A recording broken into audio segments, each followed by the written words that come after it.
SPM classes में आपका स्वागत है। एसपीएम क्लासेस मतलब बेसिक गणित सीखने की क्लास है। इस क्लास में बेसिक गणित प्रारंभ से सीखिए, हर एक भाग में बिल्कुल नीचे से ऊपर बढ़ते चलते हैं और कैलकुलेशन को फास्ट भी बनाने की एक एक ट्रिक समझाई जाती है, जिससे कैलकुलेशन भी बहुत फास्ट हो जाते हैं। आइए पिछली क्लास के कुछ होमवर्क थे, उसको देखते हैं। इसको कैसे बनाया आपने। आपके उत्तर सही है, इसे मिलाने का प्रयास करते हैं। आइए 2 से लेकर के 40 तक की सम संख्याओं का जोड़ करनी है। 2 से 40 तक में कितनी सम संख्याएं होगी? 40 का आधा यानी 20 सम संख्या है, तो 20 को 21 से मल्टीप्लाई कर देंगे। 20 को 21 से मल्टीप्लाई करेंगे, 21 को 2 से मल्टीप्लाई किया मतलब 42 यानी 420। दूसरे प्रश्न में है 2 से 60 तक का जोड़ करना है। 2, 4, 6 एक एक अंक को छोड़ दिया गया, यानी 60 तक में 30 सम संख्याएं हैं, तो 30 को 31 से गुना करेंगे, 31 को 3 से गुना करेंगे 93 और एक जीरो आ गया 930। ये हुआ आंसर।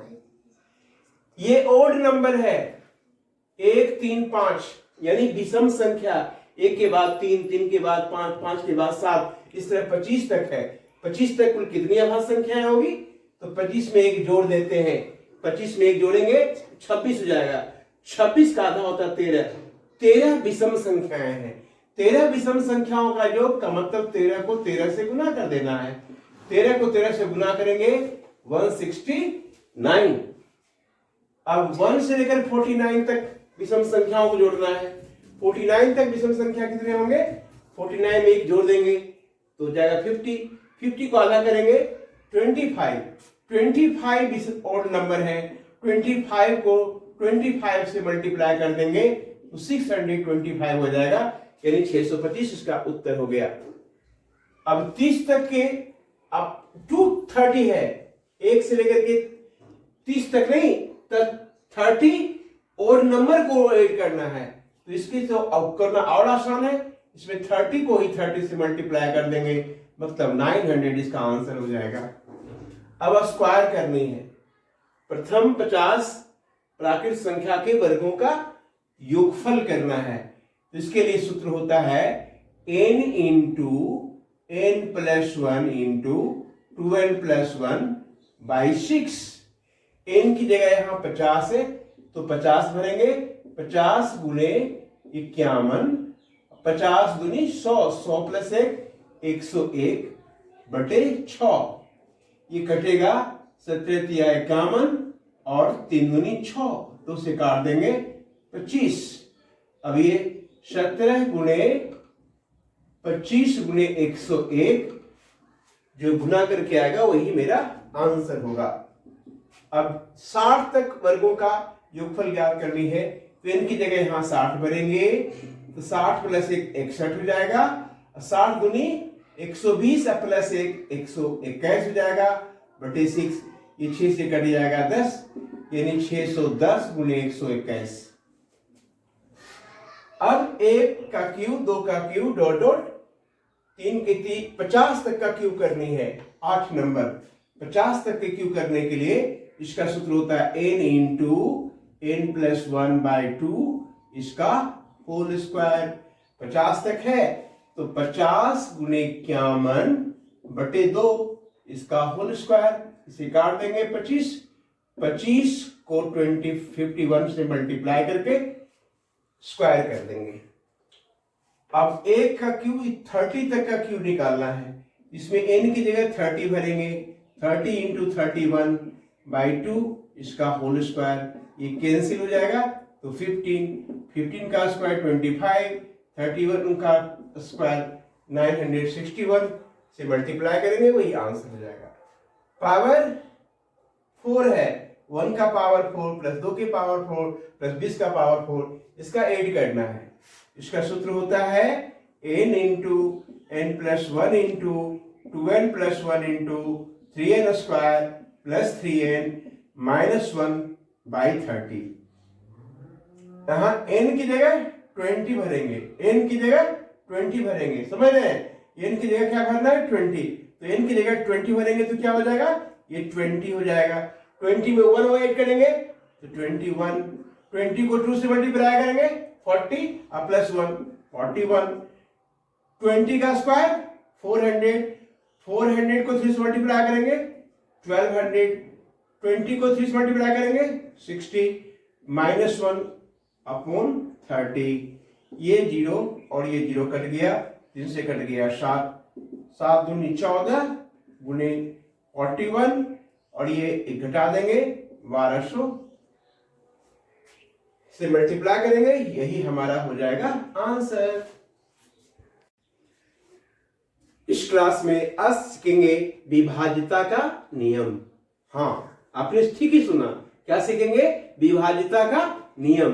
विभाज्यता का नियम माने दो से विभाजित होने का क्या नियम है? दो से विभाजित होने का नियम है, दो से विभाजित होने का नियम है कि जिस संख्या का इकाई अंक, जिस संख्या का इकाई अंक 0 हो, 2 हो, 4 हो, 6 हो, 8 हो, जिस संख्या के इकाई स्थान पर 0 रहे या 2 रहे या 4 रहे या 6 रहे या 8 रहे तो वह संख्या 2 से विभाज्य होता है।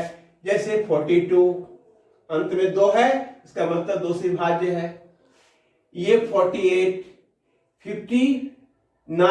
59 में ये 9 है, ये 2 से विभाजित नहीं होगी। 67 है, इसके लास्ट में 7 है, ये 2 से विभाजित नहीं होंगे। 102 ये लास्ट में 2 है, ये 2 से विभाज्य होंगे। 100 ये लास्ट में 0 है, इसमें यह 2 से विभाज्य होंगे। अब दूसरा है 3 से विभाजित होने का नियम। 3 से विभाजित होने का नियम है कि सभी अंकों का योग, संख्या के सभी अंकों का योग यदि 3 से विभाज्य है तो वह संख्या 3 से विभाज्य होगी। संख्या के सभी अंकों का योग यदि 3 से विभाज्य है तो वह संख्या 3 से विभाज्य होगी। जैसे 421 है। अब यहां देखेंगे 4 प्लस 2 प्लस 1, 4 2 6 1 7, 7 3 से विभाज्य नहीं है। इसका मतलब यह है कि 421 भी 3 से विभाज्य नहीं होंगे। दूसरी संख्या देखते हैं 123। इसके अंकों का योग हुआ 1 जोड़ 2 जोड़ 3, 1 जोड़ 2 जोड़ 3, जोड़ेंगे तो 3 2 5 5 1 6 हो जाएगा। यह 3 से विभाज्य है, 3 गुने 2 6 हो जाता है, यह 3 से विभाज्य है। इसका मतलब 103 भी 3 से विभाज्य होंगे, ये भी 3 से विभाज्य है। और भी दूसरी एग्जांपल लेते हैं 4 3 2 9 6 1। अब यहां देखते हैं 4 plus 3 plus 2 plus 9 plus 6 plus 1, 4 3 7 हो गया, 7 2 9 हो गया, 9 9 18 हो गया, 18 6 24 हो गया, प्लस 1 25 हो गया। यह 3 से विभाज्य नहीं है। इसका मतलब यह है कि यह नंबर भी 3 से विभाज्य नहीं होगी।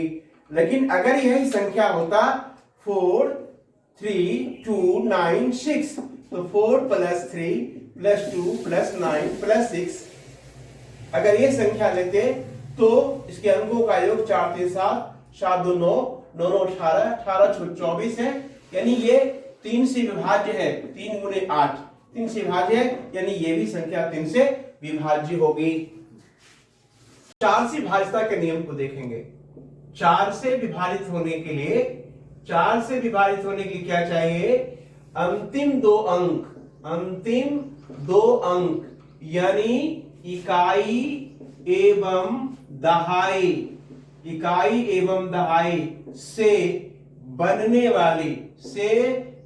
वाली संख्या 4 से विभाज्य है तो वह संख्या 4 से विभाजित होगी। इकाई और दहाई अंक से बनने वाली संख्या होगी, अगर 4 से विभाज्य है तो वह संख्या 4 से विभाज्य होगी। या जिस संख्या के अंत में 2